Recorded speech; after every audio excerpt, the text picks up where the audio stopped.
હાલો બધા હવન રીતે કામ કરવા મળજો મહેશભાઈ તમને પેલા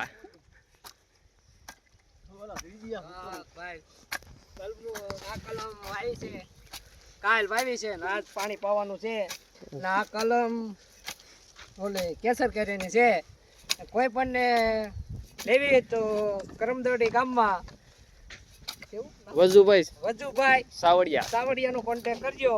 એની કલમ વાળેલી છે ને એ ખુદ વાવી ગયા છે. કાટખૂણો મારીને વાવેલો છો. તમારે એક થી એક જોઈ લેવાની છૂટી તો હા એમાં તમારે કઈ ન કટાય. હા એમાં મેઇન વ્યક્તિ આ ભાઈ પોતે છે અમારા મામા થાય એનો કોન્ટેક્ટ કરજો ઘોડાસણ ગામમાં. હા હા અને એમાં તમારે ધોરિયો બોરિયો પાળા બાળા બાંધવો હોય તો એ તમારે કહેવાની છૂટી. વાવ કલમુથી વાવવાની ત્યાં સુધી ગેરંટી લેવાની છે અને ઉધડું કામ રાખે છે. ઉધડું રાખે છે. હા એમાં ગેરંટી આપશે કામમાં. એકવાર કલમું હુકાય નહીં મહિના. આમ જો તમારે એમાં તો જોઈ લેવાની છૂટી તો દોરી માર લેવાની છૂટી. હા